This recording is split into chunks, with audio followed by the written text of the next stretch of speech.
Sir नमस्कार। नमस्कार। मैं मिस्टर प्यारेलाल, मैं सामान लाया हूँ सर। असल में क्या लाए?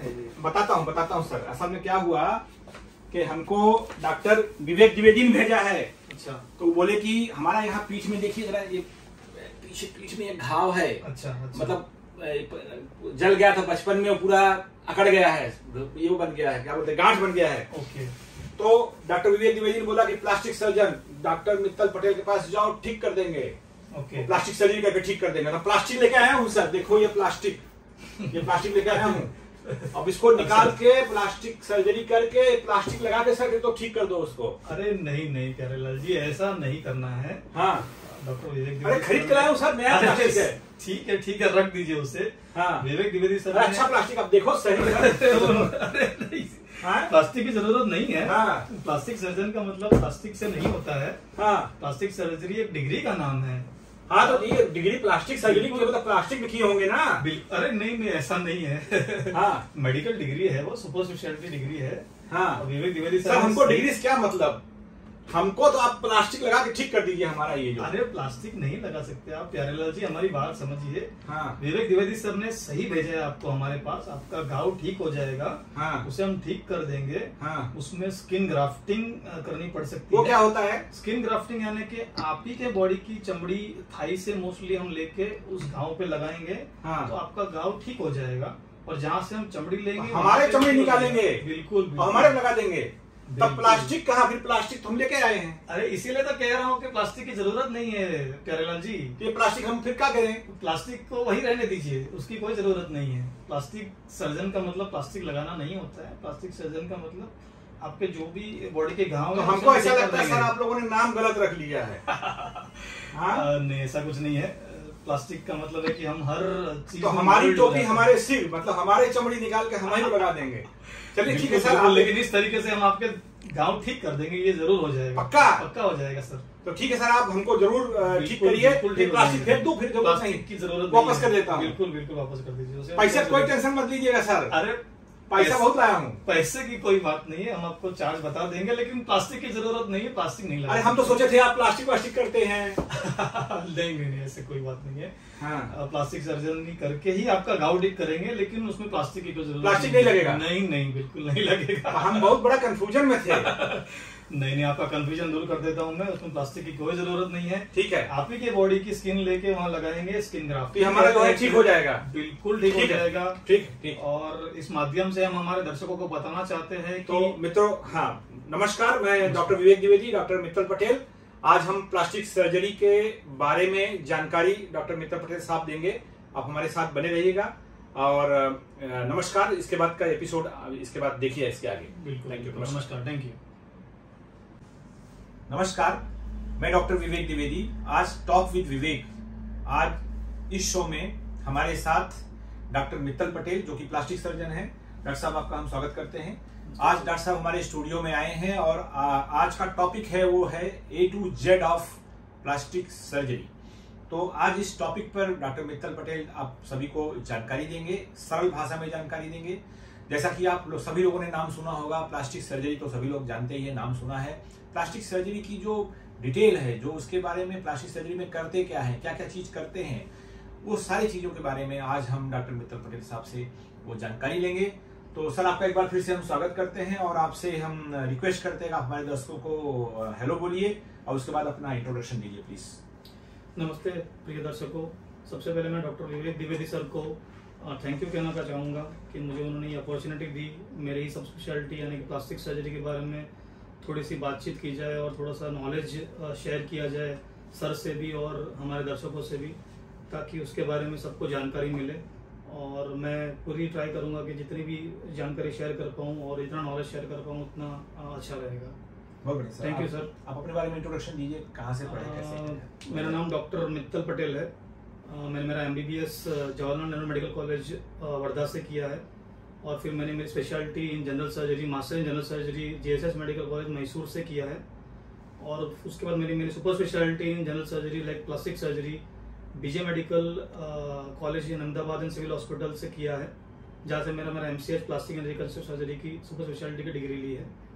और उसके बाद मैंने मेरी प्रैक्टिस मीरा भाईंदर मुंबई में जो लोकेटेड है वहाँ पे चालू की है, जहाँ से मैं ऑलरेडी बिलोंग करता हूँ। और कुछ सालों से मैं अपनी सर्विस इस एरिया को प्रोवाइड कर रहा हूँ और काम कर रहे हैं। बहुत बढ़िया सर, थैंक यू। सो आज हमारे साथ, जैसा फिर से मैं एक बार आपको दोहरा दूं कि डॉक्टर मित्तल पटेल हैं, जो कि बहुत ही सक्सेसफुल प्लास्टिक सर्जन हैं, हमारे साथ यहाँ पर रूबरू हैं और आज उनसे हम वार्तालाप करेंगे और छोटी छोटी चीज़ों के बारे में डिस्कस करेंगे, प्लास्टिक सर्जरी के बारे में। तो हमारे साथ बने रहिए। तो सर, बात की शुरुआत करते हैं।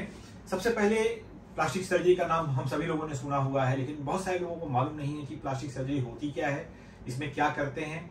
और तो सबसे पहले सर ये बताइए, प्लास्टिक सर्जरी होती क्या है?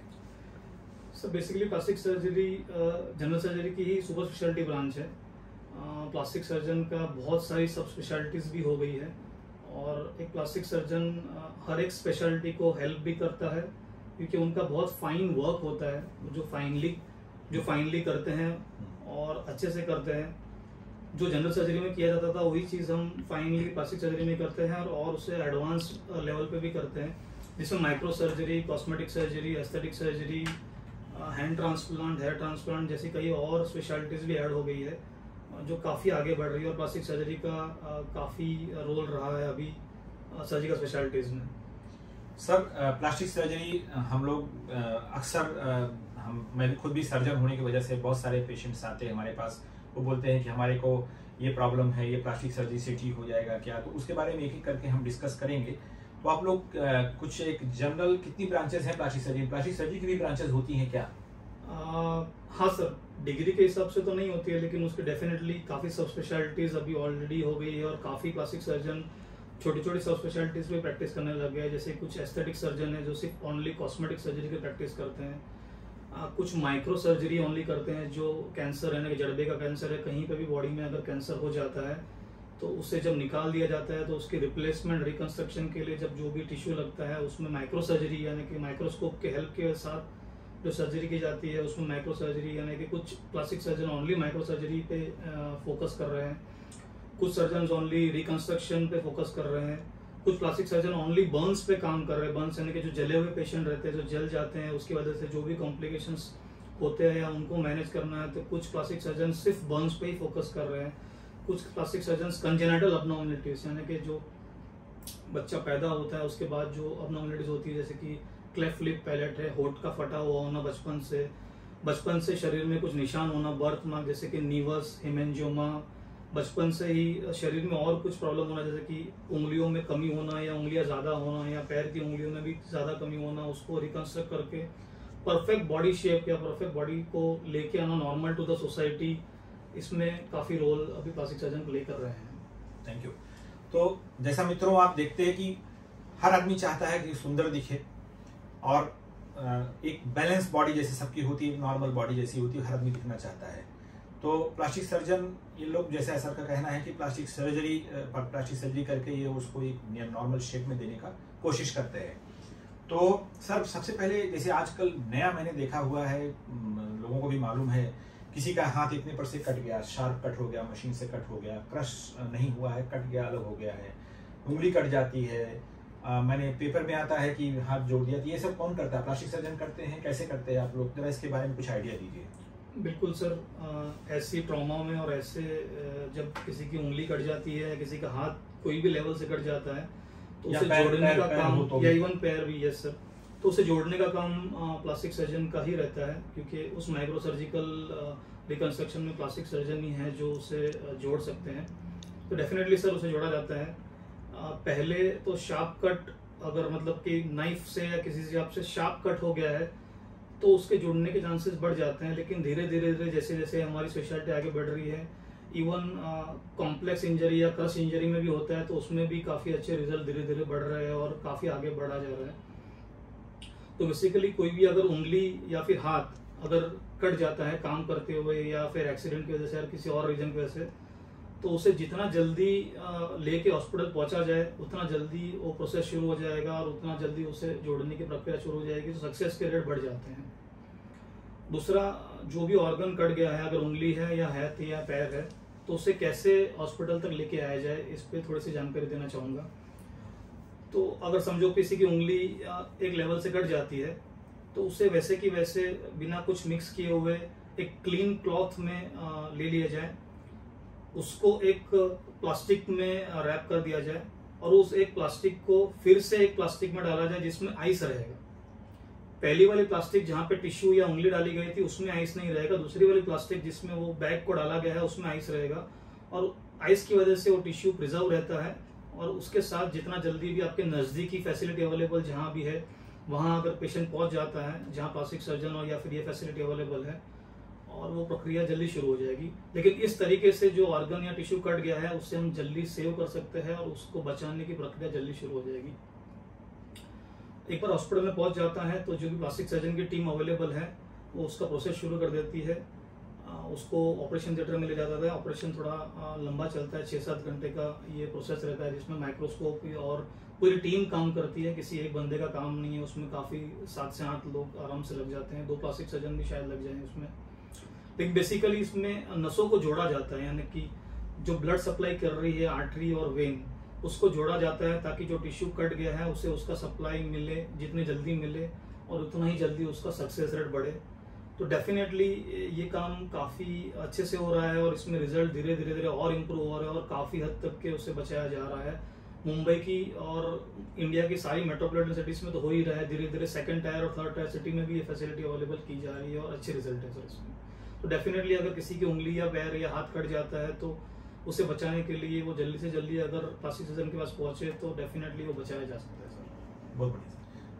तो कहने का मतलब आपने जैसे बोला, जैसे सपोज करो किसी का हाथ यहाँ से गया या कोई भी अंग गया हाथ या पैर में से, तो उसको एक कपड़े में लपेट लेने का, साफ कपड़े में लपेटने का, उसको एक प्लास्टिक में डालने का और उस जो पैकेट बना उस पैकेट को दूसरे प्लास्टिक में रखने का जिसमें बर्फ रहे और लेकर के नजदीकी टर्शरी केयर सेंटर में जहाँ पे हायर फैसिलिटी अवेलेबल है वहाँ चले जाना चाहिए, लेके जाने का, जल्दी से जल्दी पहुंच जाने का। Yes sir, generally as soon as possible जाना चाहिए, लेकिन अगर 4 से 6 घंटे में भी अगर पहुंचता है पेशेंट तो भी रिजल्ट काफी अच्छे है और सक्सेस का रेट काफी अच्छा है।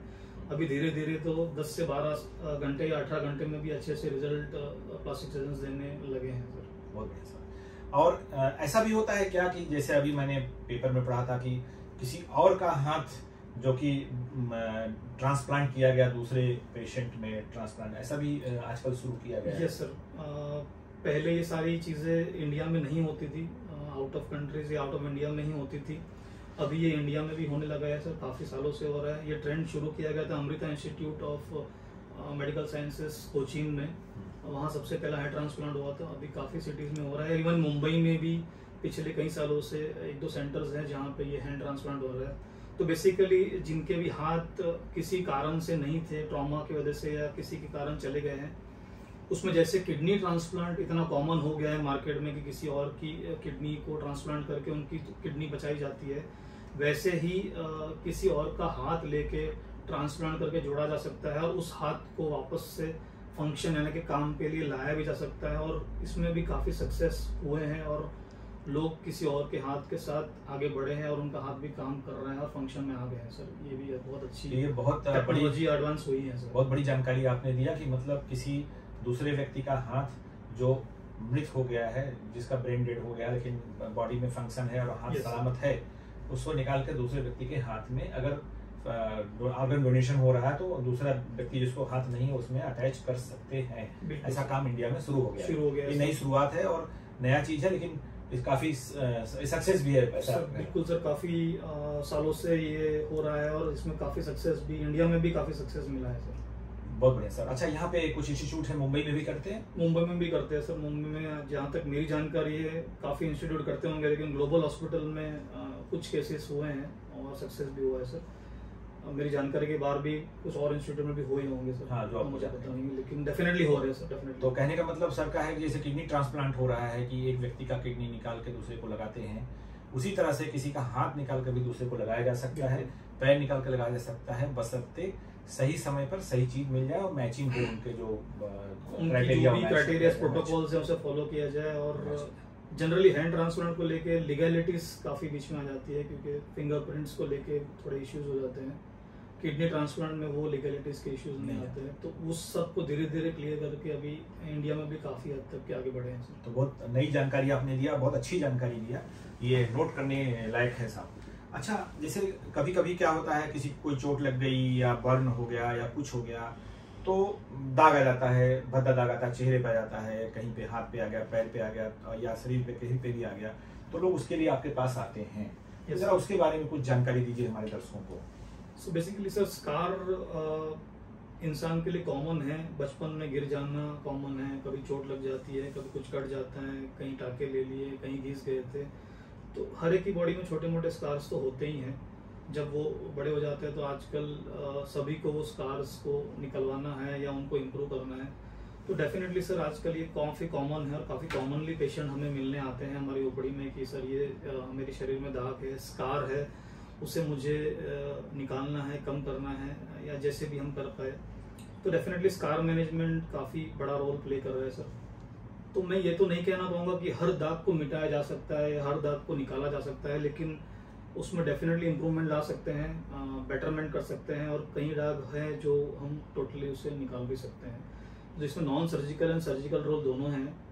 एक्ने स्कार्स अगर रहते हैं तो उसमें नॉन सर्जिकली लेजर्स अवेलेबल है, CO2 लेजर्स वगैरह, जिससे हम उसे काफ़ी हद तक के कम कर सकते हैं। जो गड्ढे पड़ जाते हैं उसमें इम्प्रूवमेंट ला सकते हैं ताकि उनका चेहरा अच्छा लगे, बेटर लगे और अच्छा कर पाएँ। सर्जिकली हम उसे, अगर कोई बड़े स्कार्स है तो रिवाइज करके उसे बहुत थिन या कम कर देते हैं, और उसके बाद हम उसे फॉलो अपॉइंटमेंट्स वगैरह से और लेस विजिबल या बेटर कर सकते हैं। उसमें फैट ग्राफ्टिंग और काफ़ी अच्छे सर्जरीज आ गई है सर, जिसमें हम बॉडी के जो भी स्कार्स है उसमें, नहीं तो डेफिनेटली बेटरमेंट तो कर ही सकते हैं सर अगर उसे ना मिटा पाए तो, लेकिन जितना खराब दिखता है उसे काफ़ी अच्छे कर सकते हैं सर फिलहाल तो। बहुत बढ़िया सर, बहुत बढ़िया। तो सर अभी आपने जैसे लेजर बताया, लेजर, तो लेजर के बारे में जरा बताइए। आपके प्लास्टिक सर्जरी में लेजर से भी आप लोग सर्जरी करते होंगे, लेजर का कुछ रोल है क्या प्लास्टिक सर्जरी में? अगर है तो क्या, किस टाइप का रोल है? सर अभी फिलहाल तो डेफिनेटली सर काफ़ी तरीके के लेजर्स मार्केट में अवेलेबल है, और ये लेजर्स को हैंडल करने के लिए प्लास्टिक सर्जन एंड डर्मेटोलॉजिस्ट दोनों ही ब्रांच है जो लेजर मशीन्स को हैंडल करते हैं। और अभी काफ़ी तरह के लेजर आ गए, जिसमें कि hair removal laser diode available है, इसमें शरीर में से जहाँ भी हेयर ग्रोथ है उसे रिड्यूस किया जा सकता है, लेजर हेयर रिडक्शन कहते हैं उसको, ताकि उसको मेंटेनेंस कम लगे और उसको अच्छा लगे। फेशियल हेयर ग्रोथ को भी काफ़ी रिड्यूस कर सकते हैं ताकि उसकी जो मेंटेनेंस डेली लग रही थी वो कम हो जाए और उससे बेटर कर सकें। CO2 लेजर जैसे मैंने कहा कि सर स्कार में भी हेल्प करता है, और फ्रैक्शनल उसका जो कंपोनेंट है वो fine wrinkles of the body और एंटी एजिंग में भी काफ़ी काम में आता है। दूसरा एक लेजर है पिको या क्यू स्विच लेजर, जिसमें एंडियाग लेजर अवेलेबल रहता है, जो पिगमेंटेशन बॉडी की कम करता है, यानी कि जो भी कालापन है उसे इम्प्रूवमेंट करने के काम में आता है। और बॉडी में जब कोई टैटू बनवाते हैं पेशेंट, जब उन टैटू को उन्हें निकलवाना होता है किसी कारण से या कोई भी उनका रीज़न रहे, तो उस टैटू निकालने के लिए भी ये लेज़र हमें हेल्प करता है। तो टैटू रिमूवल का भी लेज़र अवेलेबल है। ऐसे ही और भी कुछ लेज़र अवेलेबल है जो बॉडी के बर्थ मार्क, हेमेंजियोमा वगैरह को ट्रीट करने में हेल्प करते हैं सर, नॉन सर्जिकली, बिना किसी नाइफ को कट किए हुए लेज़र्स पेशेंट की इम्प्रूवमेंट और बेटरमेंट के लिए हेल्प करते हैं। बहुत बढ़िया सर, बहुत बढ़िया। सर बर्न में जो जल जाते हैं लोग, बहुत ज़्यादा जल गए, 3rd degree burn, 2nd degree burn, इसमें काफ़ी प्लास्टिक सर्जन का काफ़ी अहम रोल रहता है, तो जरा उसके बारे में बताइए आप। डेफिनेटली सर बर्न्स मैनेजमेंट एक बहुत बड़ा टॉपिक है और अपने आप में ही एक बहुत बड़ी फील्ड है। इंडिया में आज भी बर्न्स बहुत कॉमन है। घर में चूल्हा जल जाना, गैस फट जाना, आग लग जाना किसी भी कारण के वक्त, बर्न्स के पेशेंट बहुत कॉमनली आते जाते रहते हैं। परसेंटेज ऑफ बर्न्स बात अलग है, लेकिन फिर भी बर्न्स काफ़ी हद तक के प्लास्टिक सर्जन अभी मैनेज कर रहे हैं और काफ़ी अच्छे रिजल्ट मिलते हैं सर। बर्न्स में काफ़ी एडवांसमेंट हो गई है। तो थोड़ी सी बेसिक इन्फॉर्मेशन बर्न्स में मैं ये ज़रूर देना चाहूँगा कि अगर कोई पेशेंट जल जाता है तो सबसे पहला और सबसे अच्छा उपाय यही है कि जो भी रनिंग टैप वाटर अवेलेबल है, नल का पानी है सर, रनिंग टैप वाटर, ताकि वो उसी टेम्परेचर पे है जहाँ आप रह रहे हो। अगर कहीं ठंडी में रह रहे हो तो उस टेम्परेचर में है, उससे अगर उस आग को बुझाया जाए तो पेशेंट का जो बॉडी टेम्परेचर है वो कंट्रोल में आ जाएगा और बर्न्स का परसेंटेज को हम कंट्रोल कर सकते हैं। और उसके बाद एज सून एज पॉसिबल उस पेशेंट को अगर हॉस्पिटल में ट्रांसफर किया जाए और प्लास्टिक सर्जन अगर उनकी देखभाल करे तो काफ़ी अच्छे रिजल्ट हमें मिलते हैं सर। अभी तो कई सेंटर्स हैं सर जहाँ पे हम 90% ऑफ द बर्न्स को भी बचा लेते हैं। पहले 50% अबाउ अगर बर्न्स का परसेंटेज बढ़ जाता तो पेशेंट को बचाना मुश्किल हो जाता था। अभी 90% तक के भी और इससे भी ज़्यादा परसेंटेज के बर्न्स को बचाना फैसिलिटीज़ के साथ अवेलेबल है और काफ़ी पेशेंट बच भी गए हैं सर। उसको छोड़ के ये एक्यूट मैनेजमेंट है। फिर बर्न्स के साथ और भी बहुत प्रॉब्लम्स है, जैसे कि बर्न्स कॉन्ट्रैक्चर के बारे में आपने सुना होगा कि कोई इंसान बाद में वो जल गया था तो नाक गला ऐसा हो गया है, उंगली सिकुड़ गई है, उंगली खुल नहीं रही है या फेस का फिगर चेंज हो गया है। तो कॉन्ट्रैक्चर्स को रिलीज करके उनको उनके बॉडी फॉर्म में वापस लेके आना और उनकी मूवमेंट्स को वापस गेन करने में भी काफ़ी अच्छी फैसिलिटी और सर्जिकल टेक्निक अवेलेबल है जो उनके बॉडी फॉर्म को वापस लेके आते हैं और उनकी उंगलियां, नाक, गला सब कुछ वापस हम उस फॉर्म में ले जा सकते हैं जहाँ पे वो पहले थे, या नहीं तो उस एटलीस्ट बेटरमेंट तो डेफिनेटली कर सकते हैं सर। तो बर्न्स मैनेजमेंट में सर काफ़ी अच्छे रोल्स हैं और काफ़ी अच्छे रिजल्ट्स भी देखे जा रहे हैं। और अभी तो काफ़ी सेंटर्स है जो सिर्फ बर्न्स के ही पेशेंट देख रहे हैं और उसी पे फोकस भी कर रहे हैं ताकि जितना हो सके उतना उस पेशेंट को फैसिलिटी और ट्रीटमेंट दी जा सके। बहुत बढ़िया सर। मित्रों, ये टॉक विद विवेक इस शो का आज A to Z of plastic surgery, और आज हमारे साथ हैं डॉक्टर मित्तल पटेल जो कि प्लास्टिक सर्जन हैं और मुंबई में प्रैक्टिस करते हैं। तो बात को आगे बढ़ाते हुए सर, नेक्स्ट क्वेश्चन ये है कि कैंसर जब कोई मेजर सर्जरी होती है कैंसर की तो आप लोग का बड़ा अहम रोल रहता है उसमें, कैंसर सर्जन के साथ में उसमें रिकॉन्स्ट्रक्शन करते हैं। कोई पार्ट अगर निकाला गया तो उसको आप फिर से उसको प्रॉपर डिसफिगरमेंट वगैरह ना हो उसके लिए करते हैं। जरा उसके बारे में कुछ जानकारी दीजिए हमारे दर्शकों को। सर दूसरी एक, जैसे सर ने बताया कि कैंसर फिलहाल प्रेजेंटली इंडिया में काफ़ी कॉमन एक बीमारी है जिसे हर किसी ने सुना ही होगा, जिसमें सबसे ज़्यादा कॉमन माउथ कैंसर है जो इंडिया में टबैको च्यूइंग, स्मोकिंग और इसकी वजह से कॉमनली हो रहा है इंडिया में। तो जब भी अगर कोई माउथ कैंसर या ओरल कैंसर होता है तो जो कैंसर सर्जन हैं जब उस पार्ट को निकाल देते हैं, जैसे कॉमनली कि अगर लोअर जो या जड़बे का कैंसर होता है तो उस पार्ट को निकाल दिया जाता है। अगर इस पार्ट को निकाल दिया जाएगा तो वहाँ पे खड्डा हो जाएगा, वो पार्ट चला जाएगा तो फेस अच्छा नहीं लगेगा और इंसान खाना भी नहीं खा पाएगा। तो उसे रिकंस्ट्रक्शन करने के लिए फ्लैप लगते हैं जो डिफरेंट बॉडी में अवेलेबल है। इसमें मोस्ट कॉमनली अगर नीचे की हड्डी चली जाती है तो फ्री फिबुला फ्लैप, यानी कि पैरों में दो बोन्स अवेलेबल है जिसमें से एक बड़ा बोन है टिबिया और एक छोटा पतला बोन है फिबुला। उस फिबुला को हम निकाल सकते हैं उसकी स्किन पैडल के साथ और उसे अटैच कर सकते हैं ताकि हम वापस से इस जड़वा यानी कि लोअर जो है मैंडिबल को बना सके, ताकि पेशेंट को हम बैक टू सोसाइटी नॉर्मल उसके शेप में फेस में ला सके और इवन उसकी वो माउथ ओपनिंग वगैरह रख सके ताकि वो आगे खा भी सके और अपनी लाइफ को आगे बढ़ा सके। तो कैंसर सर्जरीज में रिकंस्ट्रक्शन में फ्री फ्लैप्स यानी कि ये माइक्रो सर्जरी कहलाती है, काफ़ी अच्छा रोल है और इसमें भी काफ़ी अच्छे सक्सेस है सर और काफ़ी अच्छी हम पेशेंट को हेल्प कर पा रहे हैं। इस तरीके से कैंसर रिकंस्ट्रक्शन में भी plastic surgeon and micro surgery का काफ़ी अच्छा रोल है सर। बहुत बढ़िया। सर ये बताइए कि जैसे किसी के यहाँ पर ऊपर में पैदाइशी चीज़ों पे अगर हम डिस्कस कर रहे हैं, अभी जा रहे हैं, किसी को क्लेफ्ट लिप हम लोग बोलते हैं, जैसे समझाने के लिए लोगों को बता रहा हूँ, यहाँ पे कहीं छेद हो जाए पर पैदाइशी बच्चा पैदा हुआ तो मालूम पड़ा यहाँ छेद है, या तलवा जो ऊपर का रहता है, तलवा नहीं क्या ताल बोलते हैं उसको, पैलेट बोलते हैं अपनी लैंग्वेज में, लेकिन हिंदी में उसको ऊपर का यहाँ पे अंदर में छेद रहता है। उसके अलावा कभी कभी एक एक्स्ट्रा उंगली हो गई हाथ या पैर में, या उंगली एब्सेंट है, मतलब उंगली है ही नहीं, 6 के बदले 4 ही उंगली है, या कुछ दाग पड़ा हुआ है जो बचपन पैदाइशी दाग है। इस सब के बारे में जरा आप बताइए, कैसे क्या मतलब क्या करते हैं आप, क्या क्या चीजें इसमें आप करते हैं, कैसे करते हैं, जरा कुछ जानकारी दीजिए हमारे। बिल्कुल सर। सर ये सब जो भी आपने बताया ये सब कंजेनिटल अबनॉर्मलिटीज है, यानी कि जब बच्चा जन्म लेता है या जब उसका बर्थ होता है तो जन्म से ही जब कुछ डिफेक्ट रहते हैं बच्चों में, जैसे कि क्लेफ्ट लिप, होठ का फटा हुआ होना, क्लेफ्ट पैलेट यानी कि तलवे का फटा हुआ होना, एक्स्ट्रा फिंगर्स या less fingers in the body, या एक्स्ट्रा टोज यानी कि पैरों की उंगलियों ज़्यादा होना या कम होना, और कई बार हाथ की उंगलियां जुड़ी हुई रहती है जिसको सिंडेक्टिली कहते हैं। ऐसी सब अबनॉर्मलिटीज रहती है। और कुछ कॉमन है जैसे कि नीवस यानी कि शरीर में कहीं पे काला धब्बा है जिसको हम नीवस कहते हैं, ऐसे जब रहते हैं, इनको इम्प्रूव करने में और नॉर्मल करने में भी प्लास्टिक सर्जन्स का काफ़ी रोल है। तो जो क्लेफ्ट लिप की बीमारी है उसे हम बच्चे के फर्स्ट 6 मंथ में ही ऑपरेट कर लेते हैं। विद इन 6 मंथ अगर ऑपरेट कर लिया जाए तो उसके जो रिजल्ट है काफ़ी अच्छे हैं।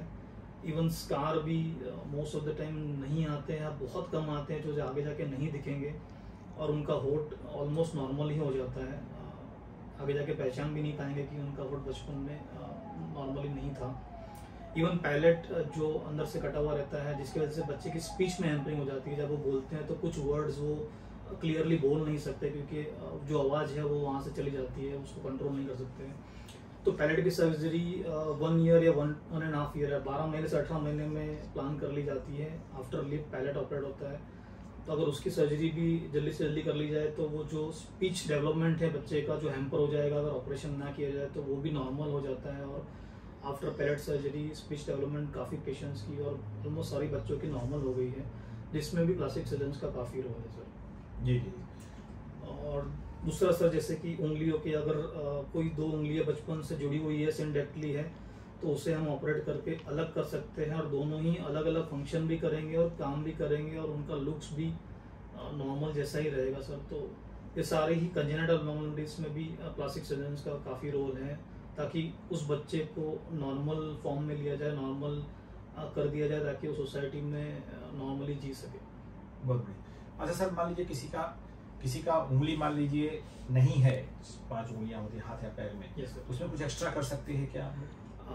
सर डिपेंड्स, काफ़ी कॉम्प्लेक्स डिजीज है, लेकिन फिर भी एक commonly toe to finger transplant होता है। जैसे कि पेशेंट के पैर के अंगूठे या कोई उंगली को लेके माइक्रो सर्जरी करके उसे हाथ की उंगली बना सकते हैं, और उसको एक एक्स्ट्रा टो दे सकते हैं अगर उनका हाथ फंक्शनिंग नहीं आ रहा है। तो definitely that is also possible nowadays, जिसे टो टू फिंगर ट्रांसप्लांट कहते हैं जी। तो वैसा भी कर सकते हैं, ताकि उन बच्चों का हाथ काम में आ सके और फंक्शन ले सके, ताकि वो कुछ चीज़ों को पकड़ के अपनी लाइफ में आगे काम कर सके। और सब कुछ पेशेंट्स में, डायबिटीज़ के पेशेंट्स में नीचे घाव हो जाता है पैर में, जिसको हम लोग डायबिटिक फुट बोलते हैं अपनी लैंग्वेज में, तो घाव हो जाता है, घाव भर नहीं रहा, ये सब नहीं कर रहा, उसमें भी आप लोग कुछ रोल रहता है आप लोग का करने का? यस सर, डायबिटिक फुट और डायबिटीज खुद इंडिया में सर अभी फिलहाल बहुत कॉमन है, ऑलमोस्ट एपिडेमिक है इंडिया में डायबिटीज का। डायबिटीज एक बहुत बड़ी बीमारी है जिसमें माइक्रोवेस्कुलर इंजरीज होती रहती है, जिसकी वजह से पैरों का ब्लड सप्लाई काफ़ी हैम्पर हो जाता है एथेरोस्क्लेरोसिस के कारण, और उसमें सेंसरी न्यूरोपैथी के कारण सेंसेस चले जाते हैं। जब पेशेंट चलते हैं तो उन्हें पता नहीं चलता है कि कहाँ लग गया, कब चलना है। तो ये कुछ चीज़ों के कारण डायबिटिक फुट यानी कि पैर में इन्फेक्शन हो जाना बहुत कॉमन है, जिसकी वजह से पेशेंट को कई बार उंगली या पैर की उंगलियों को गंवाना पड़ता है, एम्पुटेशन करवाना पड़ता है, वो चल नहीं पाते हैं। तो ऐसे फुट्स की उंगलियों को बचाना, जितना हो सके उतना कम कट करना, जल्दी से जल्दी उसे बचा लिया जाए। पूरा पैर ना कट करने के लिए फ्लैप स्किन ग्राफ्टिंग का हेल्प लेना। डायबिटिक फुट में भी काफ़ी हद तक के अगर प्लास्टिक सर्जन्स रहे तो उसे बचा सकते हैं और फर्दर एम्पुटेशंस को अवॉइड कर सकते हैं। थोड़ी सी डेफिनेटली मल्टी अप्रोच टीम है सर, उसमें वेस्कुलर सर्जन्स या और सर्जन्स के लिए हेल्प लग सकती है, लेकिन डायबिटिक फुट में भी आज बहुत सारी चीज़ें हैं जहाँ पे फ्लैप करके उंगलियों को या फिर पैर को कटने से बचा सकते हैं सर। बहुत बढ़िया। तो आज हमारे साथ doctor Mittal Patel, plastic surgeon. Topic था A to Z of plastic surgery. तो आज इस टॉपिक पर हम इनके साथ डिस्कस कर रहे थे। तो डॉक्टर साहब, लास्ट में आपसे रिक्वेस्ट करेंगे कि आप हमारे दर्शकों को टेक होम मैसेज कि जो आपने बोला है उसका एक शॉर्ट में हमारे दर्शकों को बताइए कि टेक होम मैसेज की आप क्या कहना चाहते हैं लास्ट में। पहले तो धन्यवाद मुझे सुनने के लिए, और जो भी चीज़ें एज ए प्लास्टिक सर्जन मैंने बताई है, ये सारी फैसिलिटीज़ अवेलेबल है, मुंबई में भी अवेलेबल है और बहुत जगह इंडिया में अवेलेबल है। हो सके उतनी अगर प्लास्टिक सर्जन जो भी जहाँ रोल प्ले करते हैं, अगर उनकी फैसिलिटी लीज आ सके तो ये सारी बीमारियों में बहुत अच्छे रिजल्ट हम दे सकते हैं और अच्छे रिजल्ट एक्सपेक्ट कर सकते हैं, ताकि पेशेंट्स को जितना हो सके उतना फ़ायदा मिले। Thank you sir. सो मित्रों, आज ये टॉक विद विवेक का ये शो अभी हम कंक्लूड करते हैं, यानी कि समापन करते हैं, और आप सभी को धन्यवाद देते हैं कि आप हमारे साथ बने रहे और आपने धैर्यपूर्वक सुना। आशा है आप इससे लाभान्वित होंगे, और हम इसके साथ ही हम डॉक्टर मित्तल पटेल साहब को धन्यवाद देते हैं कि आप सारे हमारे दर्शकों को आपने जानकारी दिया, और हमारे कैमरामैन मिस्टर रुपेश पेडनेकर को थैंक्स बोलते हैं। और अगले एपिसोड में फिर एक नए सब्जेक्ट के साथ, नए टॉपिक के साथ हम आपसे फिर रूबरू होंगे और आपसे विदा लेते हैं। धन्यवाद, नमस्कार, थैंक यू। नमस्कार, थैंक यू।